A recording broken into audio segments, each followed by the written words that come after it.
once more we touch upon the notion of redundancy, how it comes into play in the context of the polyphase implementation, and how it starts to show ways of dealing with the impairments. So that is the starting point for our discussion today. So the multi-carrier transceiver that we are talking about is one that combines M channels, passes it through the channel, splits it back into M channels. Now, this would be a minimal configuration for the multi-carrier transceiver. If this M was by a factor n which is greater than M, then you would get a transceiver with redundancy. The notations again, at the transmitter we have the synthesis structure, at the receiver we have the analysis structure. The input block, there are M inputs, there are M outputs. So the redundancy that comes in will introduce some additional signals, but they have to be removed when you actually present the output. So whatever is happening inside of this block is the parts that we are trying to design, so that we can take care of the impairments that will happen in the channel and also in the block processing. Okay, so a couple of other observations, again just by way of reminder. We have, if you think of each of these as subchannels, S0, S1, SM-1, then they could interfere with each other. That would be inter-subchannel interference, and then you could have ISI between the elements or the symbols of one subchannel. That would be intra-subchannel interference. Both types of interference need to be addressed and need to be resolved. Okay, so if I were to ask you to describe what we have done so far, so this is a good way to capture the information that we have. So I have a vector that I want to transmit, or a block of data. Okay, so this is S of n. This is a M cross 1 vector.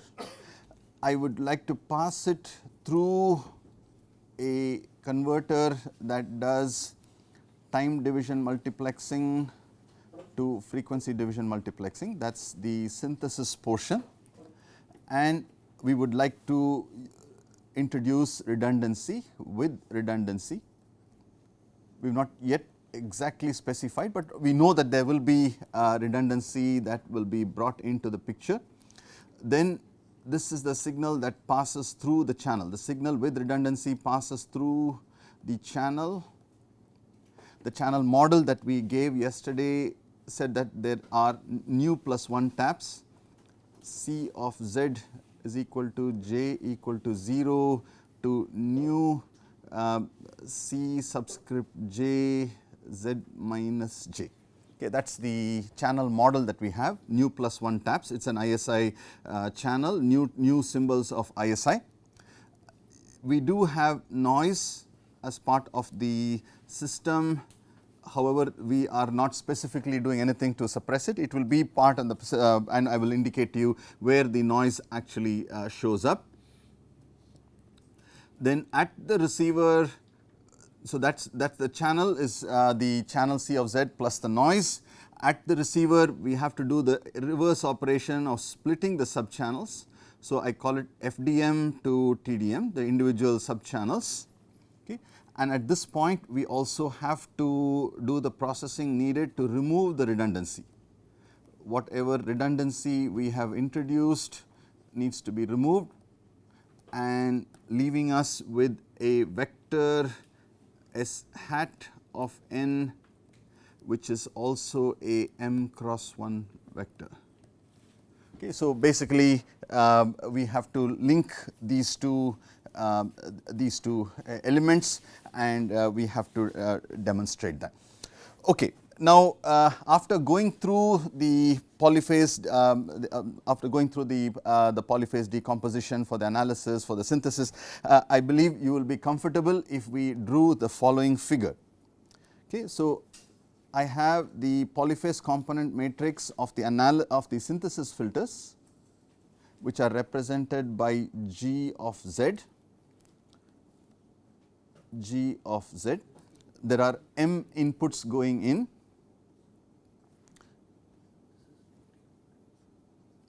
This is S0 of n, S1 of n, Sm minus 1 of n. There are m inputs. G itself is a matrix. So, this would be m cross 1.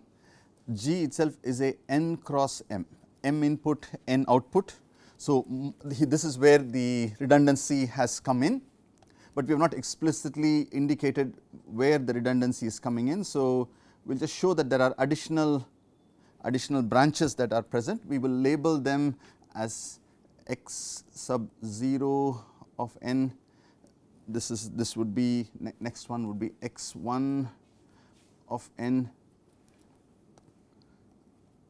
I want to just make sure we get the complete picture. So, we will just draw this one through x 1 of n. Think of this as x m minus 1 of n, and then the last one as x n minus 1 of n. So, basically the redundancy has been inserted. These signals pass through the channel, and through the results from multirate signal processing, we have shown that this can actually be written or drawn in the following way. It can as a pseudo circulant matrix, a pseudo circulant matrix of dimension n cross n, n cross n. So, this is CPC of Z, pseudo circulant matrix. Now, I am ignoring the noise. What comes out of it is the vector r, and just like before, this is an n cross 1 vector. So, let me label them as r 0 of n, r 1 of n. So, somewhere the redundancy is still present, r n minus 1 of n, and then comes the removal of the redundancy. So, here is the matrix which represents the synthesis, the analysis filters, reducing it back down to m signals. So, we again have the trapezoidal form, and this is S of Z. This is a m cross n matrix. The outputs are, there are m outputs, S 0 hat all the way to S m minus 1 hat. So, this is S 0 hat of n, S 1 hat of n, and this is S m minus 1 hat of n. Okay. So, this is the overall framework that we have been able to simplify and obtain, and I am sure that you are comfortable with this. So, you can see that this is the point at which redundancy enters. So, redundancy is inserted, and then on the other side, at the receiver side, redundancy is removed. Okay. So, now how do we design these redundancies? What is it that will give us the best performance? That is what we are, here is the place where we remove the redundancy. Okay. So, basically input output we can relate by means of a, if I took into account G, CPC and S, we now have an input output relationship between S naught through S m minus 1 to S naught hat to S m minus 1 hat. This T of Z is actually an m cross m matrix which we have derived, and each of these elements are obtained using this notation. Okay. And we have interpreted what T of Z should be if you want to eliminate inter-subchannel interference, and if you want to also eliminate intra-subcarrier interference as well. Okay. So, in this process we did not explicitly mention it, but we have used type 2 polyphase decomposition, type 1, this is the synthesis filters. We have used type 1 polyphase component here. Okay. We have used type 1 in the synthesis, type 1 polyphase decomposition, and we have used type 2 polyphase decomposition here. Again, maybe just make a note so that the overall notation, everything sort of will fit in together. Okay. So, how are these elements obtained? You can go through, we have derived these results. So, we will not spend more time on that. Okay, the matrix T of Z, you can interpret it as a polynomial of matrices, and that is what tells us how to get rid of inter-block and intra-block, all of those elements. These are the observations that we have. Now, one more comment which is useful at this point. Okay, this is what we had made in yesterday's class. Let me just sort of put it in a box to the right. If the filters, so synthesis filters, there are m of them, f0 of z, f1 of z, fm minus 1 of z. If all of these have length less than or equal to n, okay, this is m is the number of subchannels, n is the redundancy that you are going to introduce, if the filters are of length less than n. Similarly, the same thing applies for the analysis filters which are h0 of z, hm minus 1 of z. If both of these satisfy this condition, that the length less than or equal to n, then this important result G of z, the matrix, and S of z are constant matrices. There is no functions of, because when you do the polyphase decomposition, each of them has got only one entry. So, therefore, you get are constant matrices. Okay, so which means that you can represent it as G, this becomes G, this becomes S. Those are constant matrices which can, again, it will be helpful once we look at it in today's class, but I thought it is a good point to mention to keep in mind. Okay, so the process of simplification involved that we did the polyphase decomposition and also polyphase decomposition of the channel, which is what gave us the pseudo circulant matrix, and yesterday we did an example of the pseudo circulant matrix, and we also did some calculations on how to show that if I do zero padding, that the interblock interference is removed. But what I would like to do is revisit that, because there were a few questions after class, maybe a little bit of clarification would be helpful. Okay, now for this matrix, can you write for me what is T naught? Write it in the form, basically I would like to write it in the form T naught plus Z inverse times T1. Okay, what are T naught and T1? Okay, so T naught in this case would be a 6 cross 6 matrix, C naught, C1, C2, C naught, C1, C2, C naught, C1, C2, C naught, C1, C2, then C naught, C1, and then C naught. That would be the T naught matrix. Okay, plus then you would have I do not need to put a plus here, Z inverse times T1, T1 of course would be whatever is left out. So, T1 matrix would have mostly zeros, I will only write the non-zero entries, so you can fill in the others. There would be a C2 here, a C1 here, and a C2 here, that is only the rest of it are all zeros. Okay. So, if I padded with zeros, how many zeros would I have to pad? Basically this is a case where nu plus 1 equal to 3. So, nu would be equal to 2, I would have to pad with 2 zeros. If I padded my input vector with 2 zeros and then processed it through these matrices, notice that I would have to, I can draw a line which separates the last two columns, because they are going to be multiplied by 0 valued entries. And similarly, the T naught and T1 will have that line. Notice that whatever was there in T1 completely got killed, because they were mostly zeros and there were some non-zero elements, but they were killed by the zero padding. And in this case you did have non-zero values, but those also got killed, the last two columns. So, this portion of T naught, the first m rows of T naught was what we referred to as C low. Okay. So, what did we get as the dimensions? You will you can verify that it is an n cross m matrix, which is what we refer to as C low.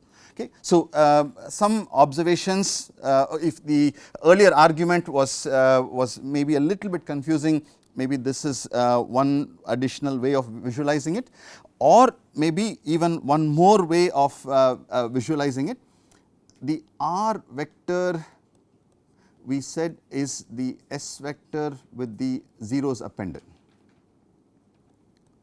Okay. How many zeros? It is a new cross 1 column. So, basically there are new zeros. So, this is a dimension n cross 1 matrix. Okay. Now, basically we have inserted these many zeros, and the equation that we wrote down, a few people were confused. Now, if I take the Z transform of this, so then it becomes R of Z. Now, what exactly am I doing? I am taking R naught, this is R naught, the vector transmitted at time n, the vector transmitted at time 1 with the Z inverse R2, one second I will be with you, and if there is a R minus 1, that will come, R minus 1 will come with a power of Z. Did I use X? X for what? Here instead of R. Okay, good. I'll change it. Thank you. Okay, so that is correct. That's correct. Okay, R is actually at the output after you get the, okay. So, CPC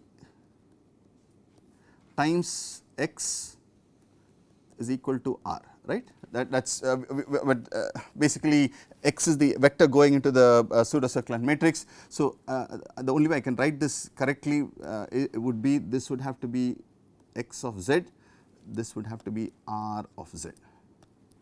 Okay. Let me just explain. Okay, so R of Z is basically the vectors that are received at each time instant, and if there was a R of minus 1, that would have power of Z. Okay, so you can visualize that. X of Z, this is nothing but X sub 0, which is obtained by a 0 padding, X sub 1 Z inverse dot dot dot, and of course, if you had X of minus 1, there would be a power of Z. Now, you can multiply the CPC of Z, by the way this is CPC of Z, with the Z transform, this is X of Z, and notice that because of the 0 padding, the effect of the Z inverse terms in CPC actually get cancelled. So, effectively what we will get into the expression when you compare the like powers of Z will be, you will get the following equations. You will get R sub 0, if you were to come, that is a constant term on the left hand side, will be equal to C low times X 0. No, S0, because after you have removed the 0 padding. Yes. So, this would be the equation, and at all time instances this is valid, and if you have R sub k, the kth time instant, it is C low times Sk.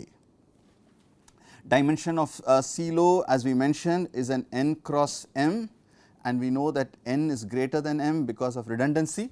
So, this is actually an overdetermined system. Okay. So, now maybe this is a good point to tell you where the noise comes in. Actually, when you process it through this equation will actually will have some noise term present.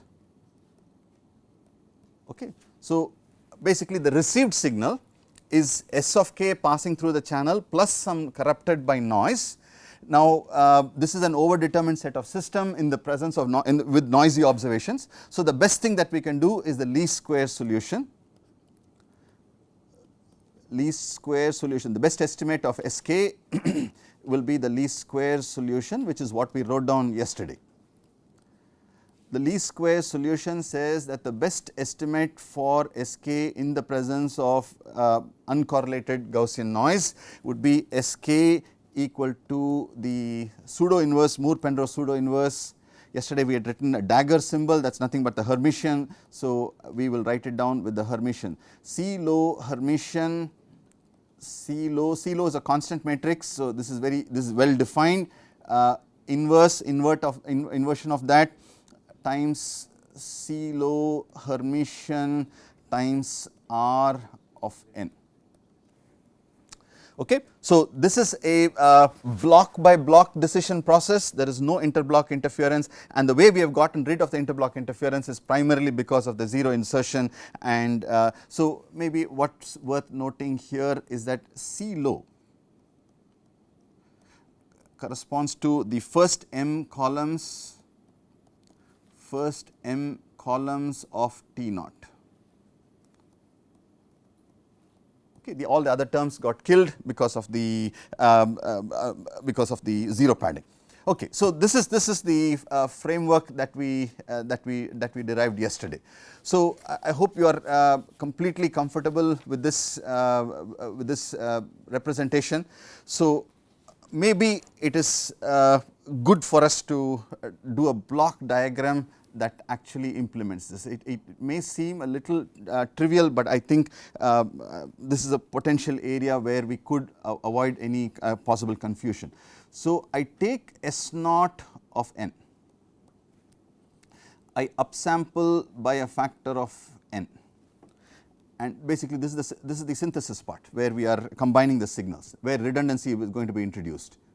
The second channel is S1 of n, and likewise we have m minus 1 channels, S m minus 1 of n upsampled by n. All of these will be combined through a delay chain. Okay. So, this is the summing node, all of them are moving in the upward direction, each of these are summing nodes, and all arrows to the right. Okay. This is also going through a delay chain. Okay. Now, the zero padding part, very important, because you have only m minus 1 signals, but you are trying to multiplex n's. So, this is a zero valued input which you can visualize as being upsampled by n, nothing is happening, but it passes through the delay chain and then gets added to the other, basically the whole process. So, like this there are many branches which are adding only zeros. How many of them are there? That is exactly the amount of zeros that you want to add, new branches, each of them upsampled by n, passing through a delay and getting multiplexed with the rest of the signals.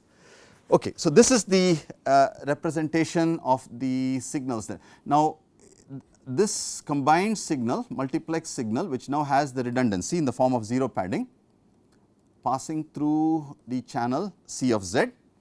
Basically, this will become the pseudo circulant form. Once you take the upsampling by n and you will get the pseudo, and then at the other end, basically the downsampling by n, and what comes out of this, we will call this as R naught of n, passing through an advance operator, downsampling by a factor of n. This is R1 of n, all the way down to the last